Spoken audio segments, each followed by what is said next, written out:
പരിശുദ്ധ പരമദിവ്യകാരുണ്യത്തിന് എന്നേരവും ആരാധനയും സ്തുതിയും പുകഴ്ചയും ഉണ്ടായിരിക്കട്ടെ. പരിശുദ്ധ പരമദിവ്യകാരുണ്യത്തിന് എന്നേരവും ആരാധനയും സ്തുതിയും പുകഴ്ചയും ഉണ്ടായിരിക്കട്ടെ. പരിശുദ്ധ പരമദിവ്യകാരുണ്യത്തിന് എന്നേരവും ആരാധനയും സ്തുതിയും പുകഴ്ചയും ഉണ്ടായിരിക്കട്ടെ. 1854 9-ാം പിയൂസ് പാപ്പ പരിശുദ്ധ മാതാവിൻ്റെ അമലോത്ഭവം ഒരു വിശ്വാസ സത്യമായിട്ട് പ്രഖ്യാപിച്ചു. ഇന്ന് അതിൻ്റെ തിരുനാളാണ്. ഈ ഡിസംബർ 8-ാം തീയതി വലിയ തിരുനാളായിട്ടാണ് നമ്മൾ മിക്കവാറും കൊണ്ടാടുന്നത്. ഒരുപാട് പേര് അതിന് വേണ്ടിയിട്ട് ഒരുങ്ങാറുണ്ട്. ഒരു പാപവും ഏശാത്ത തൻ്റെ ദിവ്യകുമാരന് പിറക്കാനായി ദൈവം പരിശുദ്ധ മാതാവിനെ ഇങ്ങനെ ഉത്ഭവത്തിൽ തന്നെ, ജനനത്തിൽ തന്നെ പാപമില്ലാത്തവളായി സൃഷ്ടിച്ചു എന്നുള്ളതാണ് ഇതിൻ്റെ ഒരു സത്ത. അതിനെ എതിർക്കുന്നവരൊക്കെ ഉണ്ട്. അതെങ്ങനെ ശരിയാണ്? എല്ലാവരും ഉത്ഭവ പാപത്തോടുകൂടി ജനിക്കുമ്പോൾ പരിശുദ്ധ മാതാവ് മാത്രം എങ്ങനെയാണ് അതിൽ നിന്ന് എക്സെപ്ഷൻ കിട്ടിയതെന്ന് ചോദിക്കുമ്പോൾ ഇത്രയേ ഉള്ളൂ, തൻ്റെ തിരുക്കുമാരന് പിറക്കാൻ. അതായത് പാപമൊഴികെ മറ്റെല്ലാത്തിലും നമ്മളെപ്പോലെയായിത്തീർന്ന ഈശോ ഈ പാപത്തിൽ പെട്ടുപോകാനായിട്ട് പാടില്ല. അതിൻ്റെ ഒരു കറ പോലും പെടാൻ പാടില്ല. അതിനു വേണ്ടിയിട്ട് പരിശുദ്ധ മാതാവിനെ ഒരുക്കി മാറ്റി നിർത്തിയതാണ്. അതെങ്ങനെയാണ് സാധിക്കുന്നതെന്നുള്ള ചോദ്യത്തിന് വചനത്തിന് ഉത്തരവുണ്ട്. ദൈവത്തിനെല്ലാം സാധ്യമാണ്. അതാണ് അതിൽ വിശ്വാസം. ആ ഒരു വിശ്വാസത്തിലാണ് പരിശുദ്ധ മാതാവ് പിന്നെ തൻ്റെ ജീവിതം മുഴുവൻ കൊണ്ടുപോകുന്നതെന്ന് കാണണം. ദൈവത്തിനെല്ലാം സാധ്യമാണ്. അതിൽ വിശ്വസിക്കാണ്. വിശ്വാസ സത്യമായിട്ട് പ്രഖ്യാപിക്കുമ്പോൾ നമുക്ക് അതിനകത്ത് ചോദ്യം ചെയ്യാനായിട്ടൊന്നുമില്ല. അത് കർത്താവിന് സാധ്യമാണെന്ന് പറഞ്ഞാൽ സാധ്യമാണ്. അതിനകത്ത് വിശ്വസിച്ചേക്കാം. ഈ നമ്മുടെ ബുദ്ധി കൊണ്ടും നമ്മുടെ ചിന്തകൾ കൊണ്ടും എത്ര എത്തിപ്പിടിക്കാമെന്നാണ് നമ്മൾ വിചാരിക്കുന്നത്. വിശ്വസിച്ചേക്കുക പരിശുദ്ധ മാതാവിൻ്റെ അമലോത്ഭവ സത്യം. മറിയം ഉത്ഭവത്തിൽ തന്നെ പാപരഹിതയായി പരിശുദ്ധ അമ്മയെ ദൈവം ഇങ്ങനെ രൂപപ്പെടുത്തിയെടുത്തു എന്നുള്ളതാണ് തിരുനാളിൻ്റെ ഓർമ്മപ്പെടുത്തൽ. പക്ഷേ നമ്മളുടെ ധ്യാനചിന്ത വരുന്നത് അതിനുശേഷവും പരിശുദ്ധ മാതാവ് പാപത്തിന് തന്നെ വിട്ടുകൊടുത്തില്ല എന്നുള്ള ചിന്തയാണ്. ഒരു കാലത്തും പരിശുദ്ധ മാതാവ് പാപത്തിന് ഒരു എൻട്രി തൻ്റെ ജീവിതത്തിലിട്ട് കൊടുത്തില്ല. അവിടെയാണ് പരിശുദ്ധ മാതാവ് നമുക്ക് മാതൃകയായിട്ട് മാറണേ. വലിയ വിശുദ്ധ ജീവിതം നയിക്കാനായി പരിശുദ്ധ മാതാവ് നമ്മളെ വെല്ലുവിളിച്ചുകൊണ്ടിരിക്കണേ.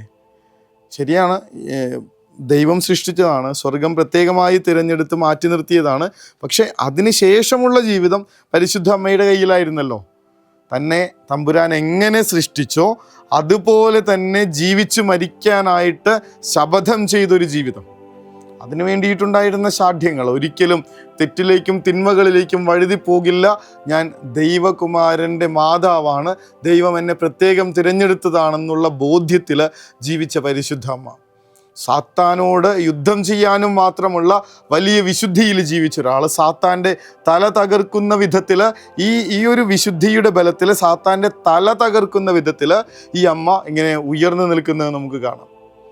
വിശുദ്ധിയുള്ളിൽ കാത്തു സൂക്ഷിക്കുമ്പോൾ, കർത്താവ് തന്ന വിശുദ്ധിയിൽ തന്നെ ജീവിതം കൊണ്ടുപോകുമ്പോൾ നരകത്തെ പോലും തോൽപ്പിക്കാൻ പറ്റുമെന്നുള്ളതാണ് ഈ തിരുനാൾ നമുക്ക് തരുന്ന ഓർമ്മപ്പെടുത്തൽ. ശരിക്കും ആലോചിച്ച് നോക്കിയാൽ മതി, മാമോദീസായി കൂടി നമുക്കിത് കിട്ടിയതാണ്. ജനിച്ചപ്പോൾ തന്നെ നമുക്കൊരു കൂദാശ കിട്ടുന്നു. ആ കൂദാശയിലൂടെ നമ്മൾ ഈ ഉത്ഭവ പാപത്തിൽ നിന്ന് മോചിപ്പിക്കപ്പെടുന്നു. നമ്മളപ്പോൾ പരിശുദ്ധ അമ്മയുടെ ആ സ്റ്റാറ്റസിലേക്ക് എത്തിയിട്ടുണ്ട്.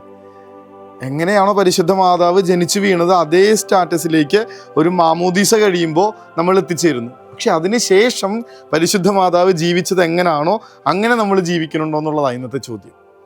അമലോത്ഭവം എന്ന ഒരു വലിയ വരം മാമോദീസായിലൂടെ നമുക്ക് ലഭിക്കുന്നുണ്ട്. അത് വിശുദ്ധി, നമ്മുടെ പാപങ്ങൾ മുഴുവൻ എടുത്തു മാറ്റി ഉത്ഭവ പാപത്തിൽ നിന്നും മോചിപ്പിച്ച് കറകളൊന്നുമില്ലാതെ ഒരു പുതിയ ജീവിതം തുടങ്ങാനായിട്ട് കർത്താവ് അനുഗ്രഹവും സംവിധാനങ്ങളും ഒരുക്കിയിട്ട് അതിനുശേഷമുള്ള ജീവിതം നമ്മൾ എന്തുകൊണ്ടാണ് തെറ്റിലേക്ക് ഇടറിപ്പോയത്?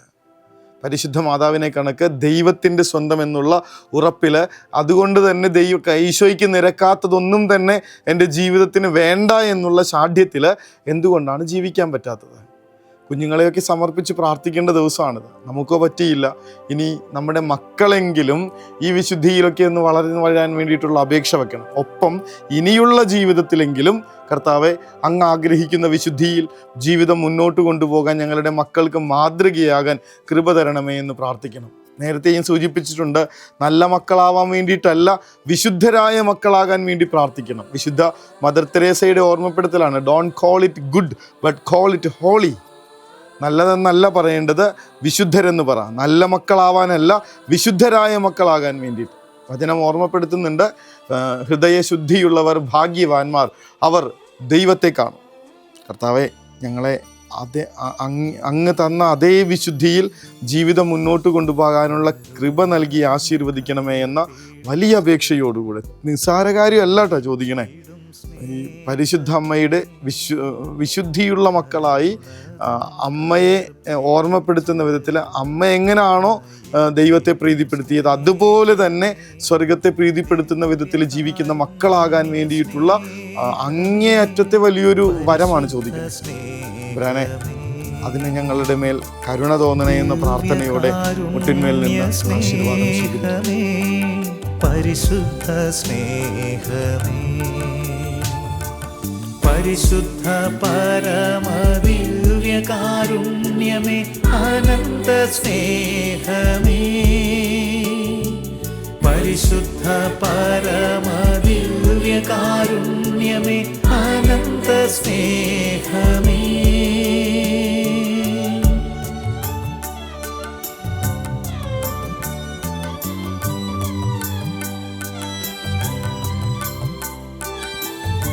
പരിശുദ്ധ പരമ ദിവ്യകാരുണ്യത്തിന് എന്നേരവും ആരാധനയും സ്തുതിയും പുകഴ്ചയും ഉണ്ടായിരിക്കട്ടെ. പരിശുദ്ധ പരമ ദിവ്യകാരുണ്യത്തിന് എന്നേരവും ആരാധനയും സ്തുതിയും പുകഴ്ചയും ഉണ്ടായിരിക്കട്ടെ. പരിശുദ്ധ പരമ ദിവ്യകാരുണ്യത്തിന് എന്നേരവും ആരാധനയും സ്തുതിയും പുകഴ്ചയും ഉണ്ടായിരിക്കട്ടെ. കർത്താവേ, ഉത്ഭവ പാപമല്ല, അത് മോചിപ്പിക്കപ്പെട്ടതിന് ശേഷവും ഞങ്ങളുടെ ജീവിതത്തിൽ ഞങ്ങൾ ഇടം കൊടുത്ത പലവിധ പാപങ്ങളാണ് അങ്ങയിൽ നിന്ന് ഞങ്ങളെ അകറ്റിയതെന്ന് ഞങ്ങൾക്കറിയാം.